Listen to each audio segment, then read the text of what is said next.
I'm back, and I think some of you have missed me, and I'm very sorry that I was ill, and over the weekend I had my niece over, and she was bugging me to play Minecraft, and she wanted to play it herself, but she just kept on telling me to help her build all of her stuff. But anyway, none of that matters now. I'm back. I'm hopefully going to upload a game a day again, and we're on the village in a 3v3 with most of the CG community, and on the left we have Laubox. Laubox, we've seen him before. He's a good aggressive player, likes to push, likes to use half tracks. Mithras, his buddy Laubox, really likes him. I'm not sure why, but they seem to work very well together, and they're going to be on the left and central position, so they may be working together quite a lot. And finally, on this right hand side, we have Screaming Eagle bringing up an AT rifle already, expecting some light armor to approach, and he's prepared for that. He's gonna easily deal with that if it comes. He can also shift that over to the central position quite easily if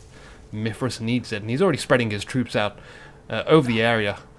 So the usual stuff going in the middle. Yes sir, we'll do that, you goddamn pickle, right? You'll fricking do that. Build those sandbags. Yes, another yes sir confirming.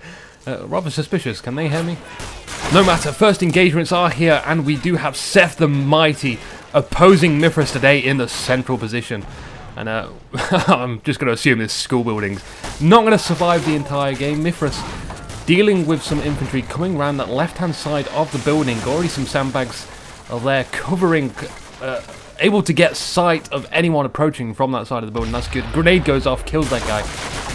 No one's in the zone yet, no one's wanting to claim it, just crossfire going on right now. Seth the Mighty approaches and throws a grenade off, but Summer explodes right on top of him. Nevertheless, he does kill Mithras' dude hanging out behind the lumbar. Screaming Eagle spreading his infantry inside this bush, firing behind the wall. We have Billy Burrito. Billy Burrito, a new player on Anuki TV. I am Anuki. I always forget to introduce myself, but that's not important, is it? Of course you know who I am. Mithras bringing up an AA gun and a machine gun. That should help him gain control of this area and defend it. But, you know, he needs to capture the territory first. He's not going to score points, so he would be defending nothing right now. Until he clears the way for his infantry to cap the zone. A huge portion of this building gets taken out. A few infantry troops behind it. They're going to run inside. And you can kind of nicely see inside of there. There's a little bit of an oven. It's incredible the amount of detail in this game. The troops run inside the building. And one of the guys runs out, gets hit by the debris, like, I don't know, stubs his toe and is like, oh, my toe, and falls to the floor. But as I was saying, nice amount of detail inside these buildings. You know, even if it's just an oven and a sofa and a fridge. Still incredibly detailed. Hats off to the developers. Laubox scouting around on this left-hand side, not really seeing much. Strange that is.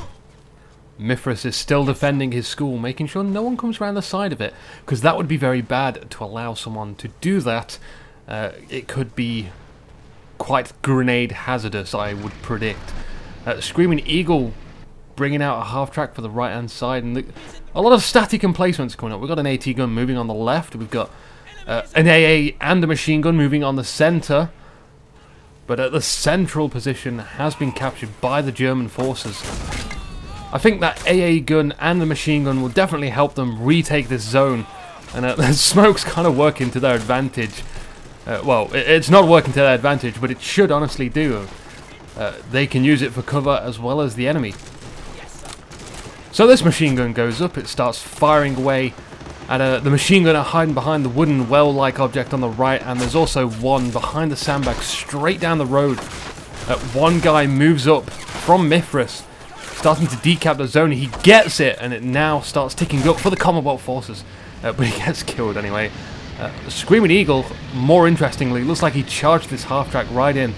Unfortunately, the machine gunner on top died, and whoa, this school building has already been annihilated. It's like 4 minutes into the game. Oh, Mithras just firing into the buildings. It seems like the building next to the school building is a little bit sturdier, constructed much better, not going to fall down so easily. Laubox moving up on the left hand side, really good spacing between his troops. There's a ping on the map and we have a Panzer III From Felony! Felony, interestingly enough, I got told from a special person named Hartman, is not a girl. Even though his or her voice sounds very, like, enchantment. But apparently it's not enchantment, so never mind. We have an AT gun on this left-hand side for Laubox, which got a perfect shot on the side of the Panzer III. Panzer III annihilated. Early game, not going to be seeing much effectiveness, which is too bad. It can still be repaired, though. It's good news for the German forces if they can get a guy to repair that. The Commonwealth forces aren't very close to it, so you know they can definitely repair that. Laubox moving his infantry up into the zone. Unfortunately, they die. We've got a few forces here from Felony. Very spaced sandbags looking over this zone. Grenade goes off from Laubox behind the hay. He gets that Jerry soldier with the grenade. That's good. He noticed the point was being captured, and he figured that was the only place to be. Pinging on the map indicates there's a Panzer I. A little tankette coming in for the kill on the MG. Runs it down as well as the tree. Is Mifrus going to respond to this? Yes, he is. He brings up a guy from the rear. And kaboom! That's one hell of an explosion from such a little dinky tank. So far, the Commonwealth forces have dealt pretty damn good against the enemy armour.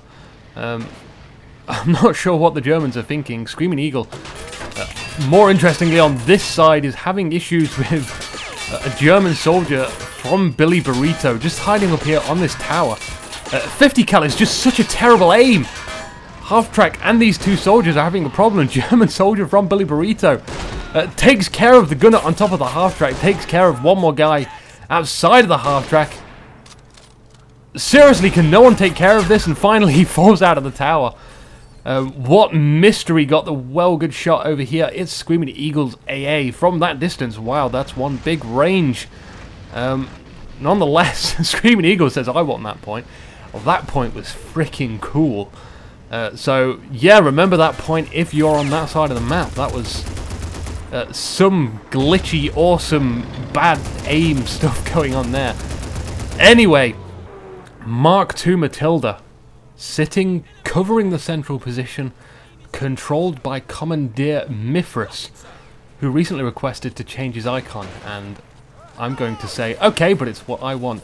Laubox gets his infantry outside of the AT, well, not outside, obviously not outside, there's no interior of the AT gun, but you know what I mean. He disembarks them or gets them off and he runs them out. He keeps them alive. That's the point I'm getting at. He brings up a load of infantry, and the AT gun does look like a HE round just fired on that soldier. Gets rid of the two-man army. I'm not sure how he was actually going to engage that. Maybe that was some sort of scouting for Felony Chan. But let's hop over to the center. We have Mifrus with a machine gun. Very far forward. Very close to that capture point. Which just means that it could get captured. Of course, not with this Mark II Matilda there, which is using sandbags for cover. But more interestingly, on this right-hand side, I saw a vehicle from Billy Burrito with a Panzer III guarding his point as Screaming Eagle moves into this industrialized zone with infantry. It seems like his infantryman on top of that tower has been killed already. So how's he going to take the Panzer III out? We're going to have to wait and see. It seems pretty close. There was a Panzerschreck shot on the machine gun. It misses. Panzerschreck unit controlled by Felony.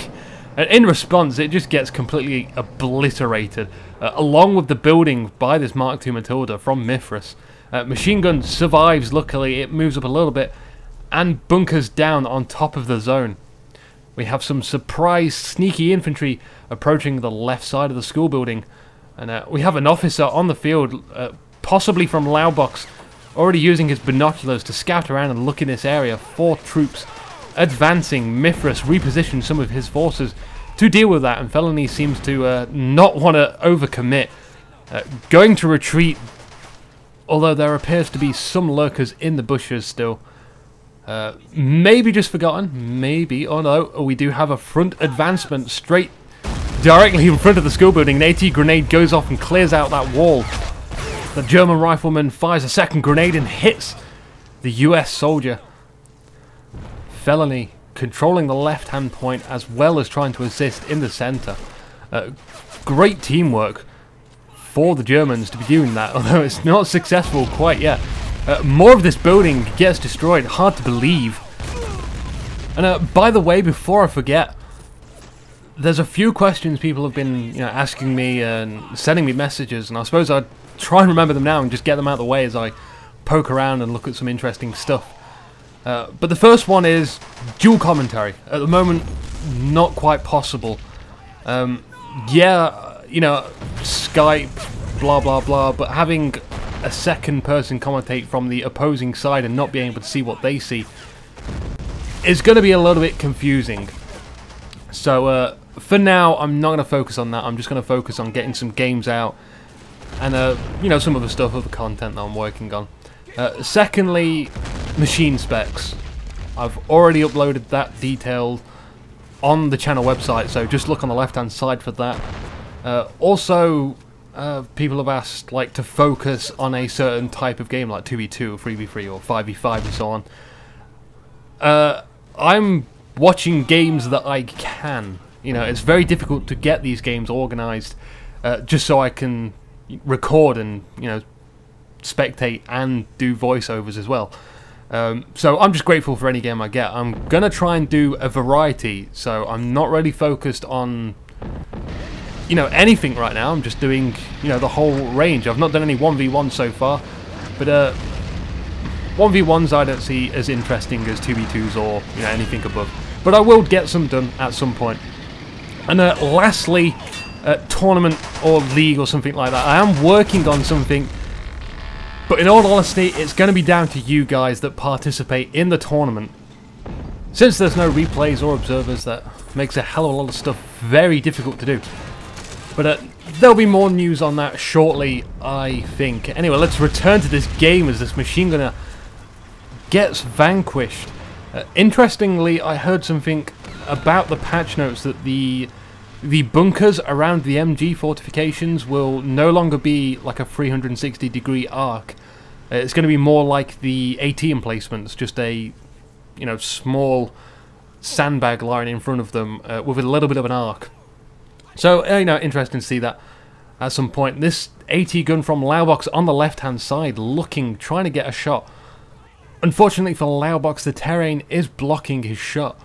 He's going to move that though. It looks like he may move that to higher ground, and he might be able to get a shot off on that Panzer III in the middle, as well as the 222 around there.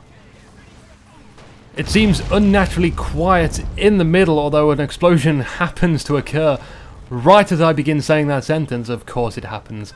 It always happens like that. Currently the German forces are capping this middle position.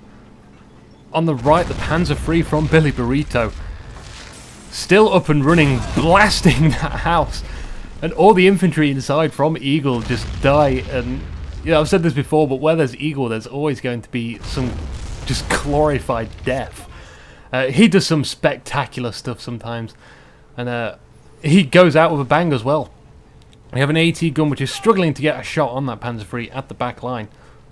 Considering how much pressure Eagle is putting onto this area, it's amazing that Billy Burrito is still actually holding onto the zone. Eagle moves his AT gun, possibly going to get a shot through that hole in the wall as Felony advances. With a few infantry, the AT gun has been taken out, which means this Panzer III is able to advance relatively safely, just with one tank crew riding on the back. Different type Panzer III, by the way. There are different types of Panzers and other tanks as well. This is the Type F. Finally, the guy in the back decides to hop off, although I'm not sure what he's going to do with just a pistol. The Panzer III from Felony approaches. Very risky position in that trees. Anyone could be lurking there with an AT